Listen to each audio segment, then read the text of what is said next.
Hi, good afternoon. I'm Alex Reed from EDF, and I'm here to give you a talk about our journey and our data architecture modernization with Snowflake. So yeah, as I just said, I'm Alex Reed. I'm Senior Enterprise Data Product Manager in EDF UK, and just to give you a bit of a flavor about what that means is I'm in charge of the enterprise data strategy for EDF, and what sits with me is the tooling, the architecture, the data platforms, the patterns, the guidelines, and everything that conforms as common services. We operate a hybrid federated model, so out in the business, there will also be data product teams who are on the hook for delivering business value. Okay, so today's agenda. First of all, the EDF UK mission statement and how does data support that mission. I'll take you over the world before Snowflake and the problems we used to have. I'll then tell you about our enterprise data strategy and how it's enabling us at EDF UK to get to value. I'll take you over our initial platform, which is our MVP, and how that helped us get to value as well. How that's evolved into today's modern data architecture that supports AI, and then just a little snippet into some of the big things we're doing in value enablement. I'll try my best to save some time at the end for Q&A. I'll also hang around a bit if anyone wants to catch up at the end. Okay, so the EDF UK mission. Our mission is to help Britain achieve net zero. We are the UK's largest supplier of zero carbon electricity. We're a large organisation, we're spread across Europe and across the world. In the UK business, we're split into distinct families. We've got the generation side of things, which is our nuclear families and new nuclear such as Hinkley Point C and Sizewell. We've then got our renewables business, who stand up wind farms, solar PV. We've got the technical services that helps deliver and build that. Then we've got our customers business units, which is retail, business solutions and wholesale markets.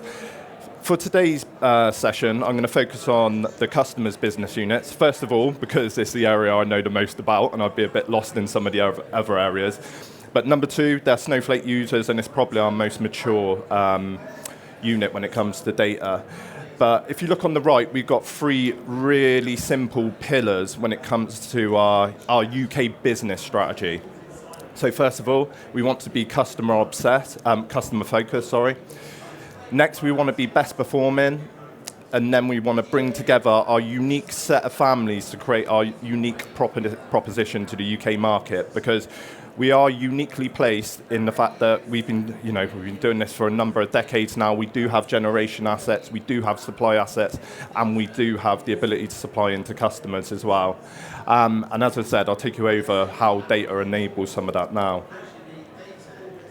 Oh, sorry, before I move on, also it's worth highlighting that we do have central functions that sit across all of those families, corporate and central, and I reside in the central functions. So what that means in reality is when it comes to technology and data platforming, we have the ability to provide services into each of those families in order to drive things like reusability, synergy, and all of that sort of good stuff.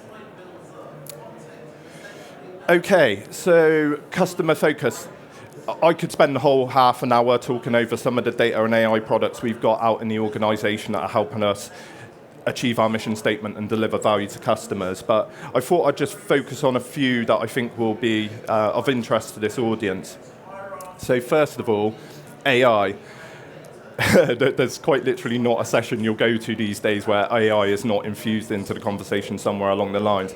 But we are starting to break the grounds with infusing AI into our contact center experience for customers.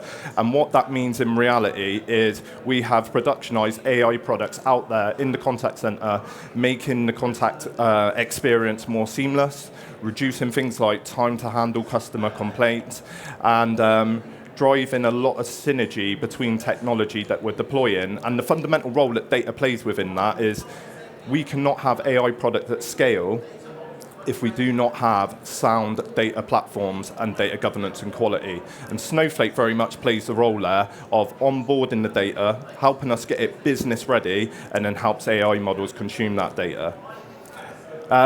We've got a number of data for good initiatives, so that we're very proud of the fact that we have debt propensity models that run off of data in Snowflake. These essentially model the propensity of likelihood of customers to get into debt, and then we can take appropriate arrears and treatment strategies to hopefully mitigate that impact and stop vulnerable customers getting into debt in the first place. There's a big theme in the energy industry right now around flexibility services. So what that means in reality is flexing the grid to make it more optimal at peak times. We have a number of initiatives that we've got in flight and working with as we speak. So some may have heard of Sunday Saver. There's been plenty of national coverage around that. Sunday Saver, in simple terms, is if you reduce your energy consumption at peak demand times, we'll then give you a period of free energy on a Sunday. The period of free energy will correlate to the amount you've managed to save during peak times. Data there plays the role of the analysis that sits underneath all of that. So naturally, we need to understand how customers are consuming their energy, when they're consuming it, when that demand is on peak demand, when it's not on peak demand.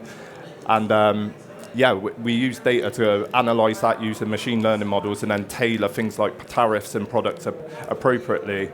Another parallel product that we've got is Energy Hub. So Energy Hub is it's a service within our website where customers can go on and see their consumption and see what appliances are driving that consumption, and then take treatment strategies for themselves.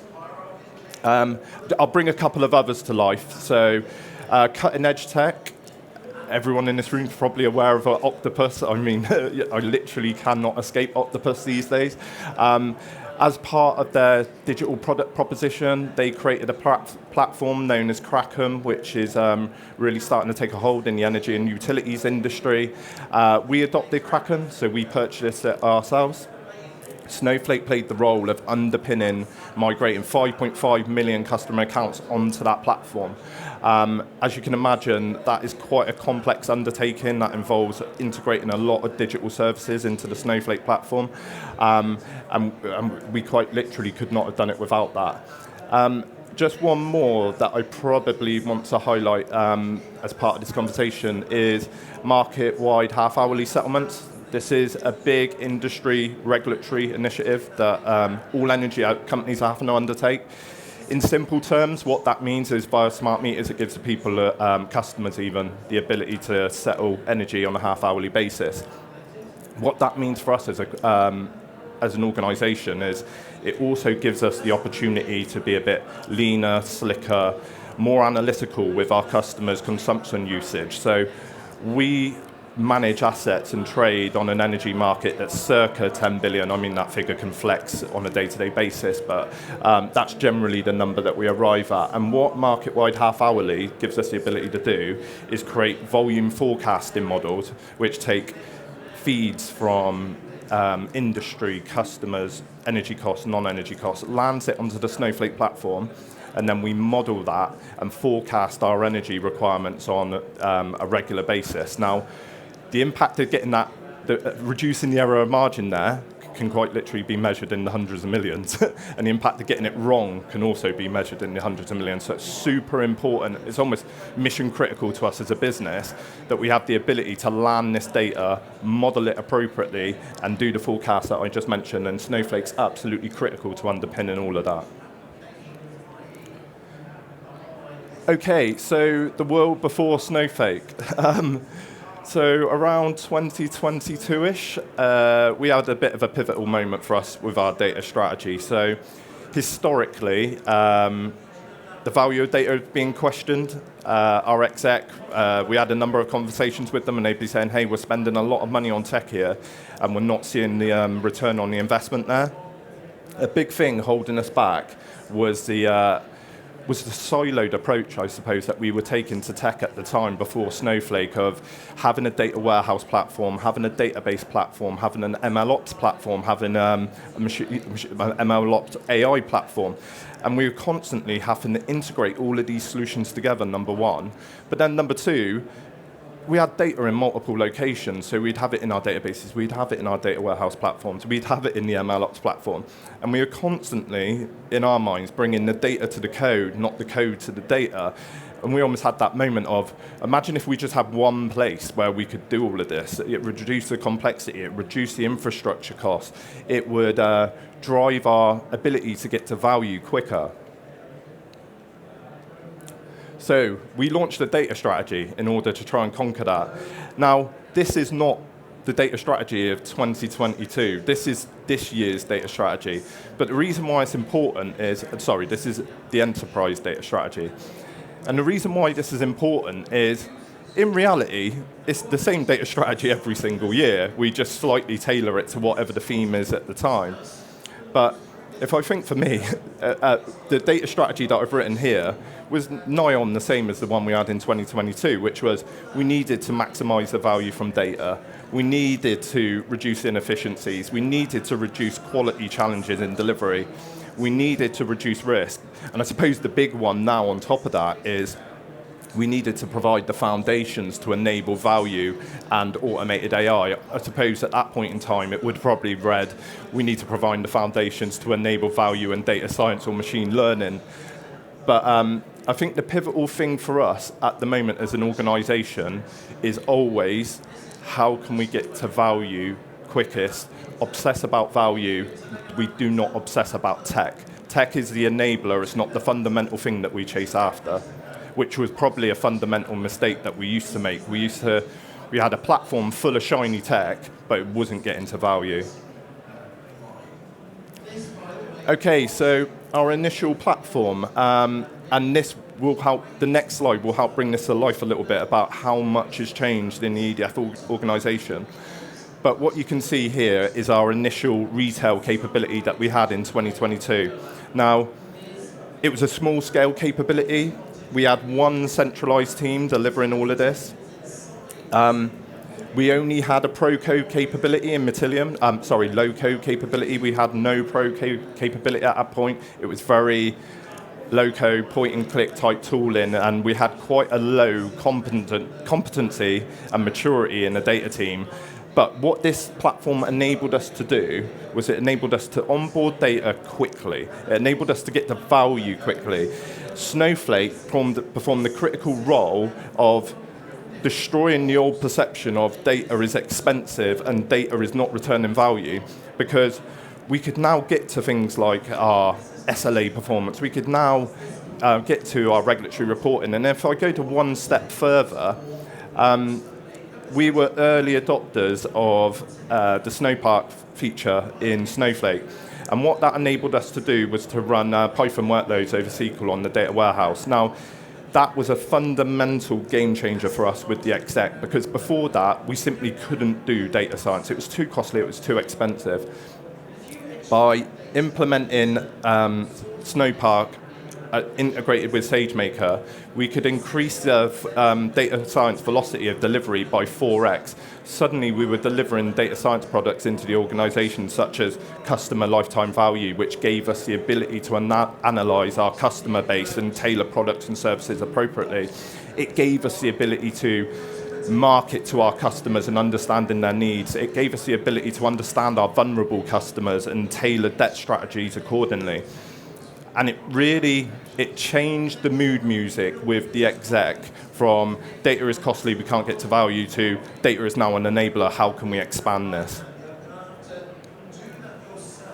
Okay, so this is today's modern data and AI architecture, and as you can see, just visually, you can see how much it's grown. So, as I explained to you at the beginning of the session, it was initially a retail data platform.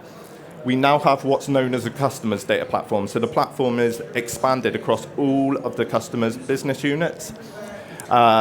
We have also expanded our business units. So I mentioned before that we had retail business solutions and WMS. We now have finance departments. We now have zero carbon homes as well. A couple of things to point out about this platform is, and by the way, that list of data sources on the left is not exhaustive, but it gives you a flavor of some of the big hitters in our environment. But what we do now have on the data platform is we have 100 plus critical data sources that enable us to drive value and understand analytics, understand our customers, understand the internal customers as well and their needs. We now have a pro code and a low code offering in DBT and Matillion, and they're all, I suppose it's changed our ability to cater for different personas in the organisation. So previously we were very